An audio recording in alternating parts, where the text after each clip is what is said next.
नमस्कार दोस्तों, आप लोगों का ऑल इंडिया स्टडी में स्वागत है। आइए आज हम पढ़ेंगे विद्युत धारा।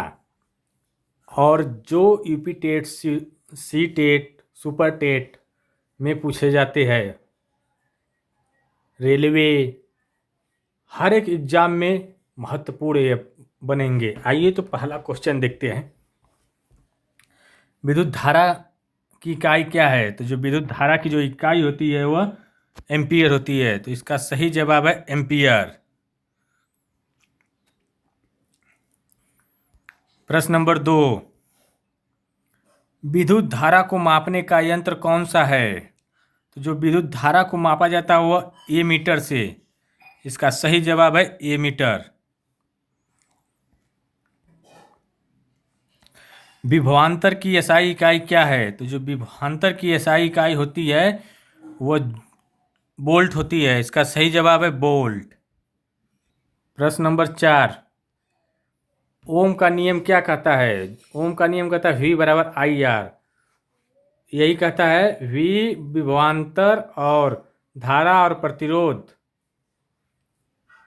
के गुणनफल के बराबर होता है। तो इसका सही जवाब है ए। प्रतिरोध की एसआई इकाई क्या है? तो प्रतिरोध का जो एसआई मात्रक होता है ओम होता है। इसका सही जवाब है ओम। प्रश्न नंबर 6 देखते हैं। विद्युत शक्ति का सूत्र क्या है? तो जो विद्युत शक्ति का सूत्र होता है P बराबर वी आई भी होता है, P बराबर तीनों होता है। इसका सही जवाब है आप उपरोक्त सभी। ये कैसे आप कहेंगे तीनों कैसे होगा तब बता रहे हैं। तो देखते हैं कैसे तीनों होता है। जो सूत्र होता है P बराबर वी आई, तो ये तो एक ये हो गया। और P बराबर आई स्क्वायर आर, तो जो आई है तो V बराबर आई आर होता है। तो जब आई का मान हम क्या करेंगे, V का जो मान, ये वाला V का मान हम ला करके रख देंगे तो आई आर होता है, V बराबर ये आई आर होता है। तो जब यही मान यहाँ रखेंगे तो ये आई स्क्वायर हो जाएगा और आर हो जाएगा। फिर वही बात, फिर वही है काम, P बराबर वी स्क्वायर आर है। तो उसी तरह हम क्या करेंगे, मान रखेंगे तो ये भी आ जाएगा। तो इसका सही जवाब है उपरोक्त सभी। प्रश्न नंबर 7, विद्युत ऊर्जा किस इकाई में मापी जाती है? तो जो विद्युत ऊर्जा नापी जाती है वो किलोवाट घंटा में नापी जाती है। इसका सही जवाब है किलोवाट घंटा। घरेलू उपयोग की विद्युत ऊर्जा को किलोवाट घंटा में ही मापते हैं, ठीक ना। प्रश्न नंबर 8, घरेलू बिजली की आपूर्ति में किस प्रकार की धारा प्रयोग की जाती है? तो जो घरेलू बिजली होती है उसमें प्रत्यावर्ती धारा है, मतलब एसी धारा पर प्रवाहित होती है। तो इसका सही जवाब है एसी। प्रश्न नंबर 19, फ्यूज का प्रयोग क्यों किया जाता है? तो जो फ्यूज का प्रयोग किया जाता है वह अधिक धारा से सुरक्षा के लिए, मतलब फ्यूज लगाएंगे तो अगर तेज लाइट आएगी तो वो क्या हो जाएगा, फ्यूज उड़ जाएगा और घर में का जो उपकरण होगा वो बच जाएगा जलने से।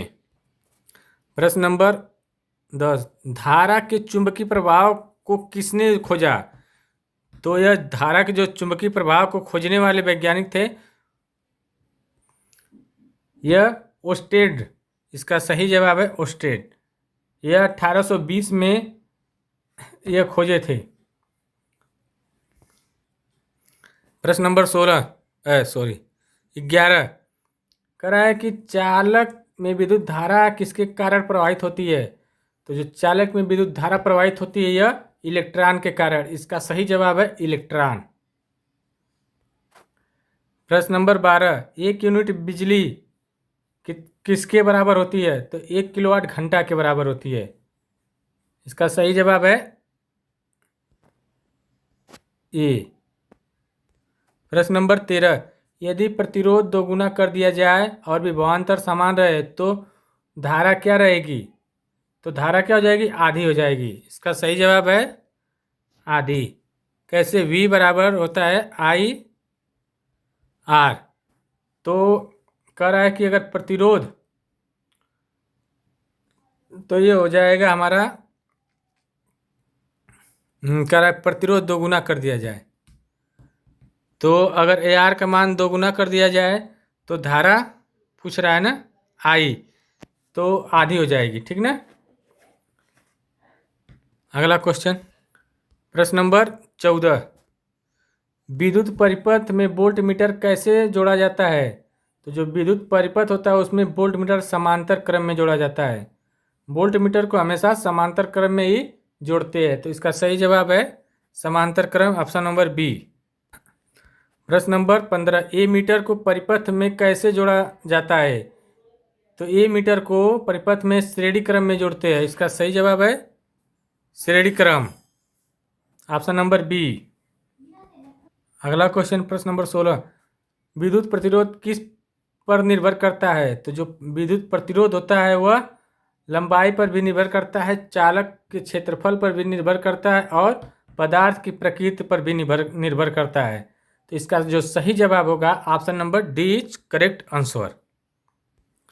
प्रश्न नंबर 17, सुपरकंडक्टर में प्रतिरोध कितना होता है। तो जो सुपरकंडक्टर में जो प्रतिरोध होता है वह शून्य होता है, इसका सही जवाब है शून्य। प्रश्न नंबर 18, ओम का नियम किस पर लागू नहीं होता। तो यह धातु चालक पर भी और इलेक्ट्रोलाइट पर भी और वैक्यूम ट्यूब, मतलब किस पर लागू नहीं होता। तो ऑप्शन नंबर डी, बी और सी पर लागू नहीं होता। धातु चालक पर इस पर होता है, ए पर होता है, इलेक्ट्रोलाइट पर नहीं होता, वैक्यूम ट्यूब पर भी नहीं होता। तो इसका सही जवाब है ऑप्शन नंबर डी। प्रश्न नंबर 19, यदि परिपथ में दो प्रतिरोध R1 और R2 श्रेणी क्रम में जोड़े हो तो तुल्य प्रतिरोध होगा। तो जो श्रेणी क्रम में जब जुड़ा होता है प्रतिरोध तो उसका सही आंसर है ए। तो R1 प्लस R2 इसका सही जवाब है। श्रेणी क्रम में R बराबर R1 प्लस R2, अगर समांतर क्रम होता तो 1/R हो जाता, 1/R1 और 1/+1/R2।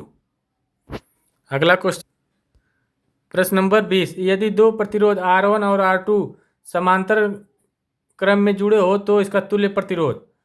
तो जो इसका जो तुल्य प्रतिरोध होगा ऑप्शन नंबर बी, इसका जो तुल्य प्रतिरोध होता है 1/R1 प्लस 1/R2। तो इसको क्या किया है, गुणा करके इसका इधर गुणा इसका इधर कर दिया है, ठीक ना। तो R1 plus R2/R1 into R2, तो इसका सही जवाब है बी। प्रश्न नंबर 21, धारा का एसआई मात्रक एम्पियर किसके नाम पर पड़ा। तो यह जो पड़ा है आंद्रे मेरी एम्पियर, इसका सही जवाब है आंद्रे मेरी एम्पियर के नाम पर। यह फ्रांसिस के वैज्ञानिक थे, इनके नाम पर यह पड़ा। प्रश्न नंबर 22, प्रतिरोधकता की इकाई क्या है। जो प्रतिरोधकता की जो इकाई होती है ओम मीटर होती है, इसका सही जवाब है ओम मीटर। प्रश्न नंबर 23, विद्युत धारा द्वारा उत्पन्न ऊष्मा किस नियम से ज्ञात की जाती है। तो यह जो ज्ञात की जाती है जूल का नियम, जूल का नियम, option number B is correct answer. प्रश्न नंबर 24, घरेलू बिजली का सामान्य वोल्टेज कितना होता है।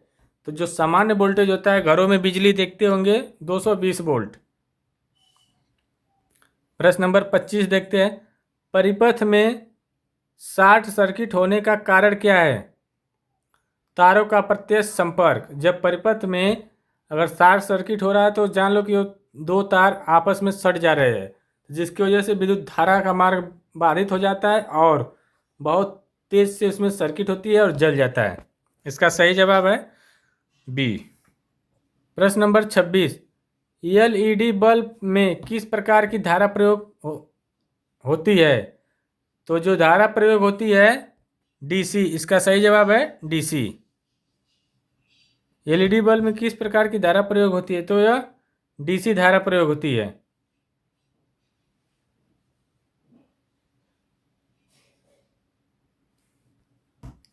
प्रश्न नंबर 27, बैटरी में विद्युत धारा उत्पन्न होती है, तो जो बैटरी में जो विद्युत धारा होती है रासायनिक क्रिया से होती है।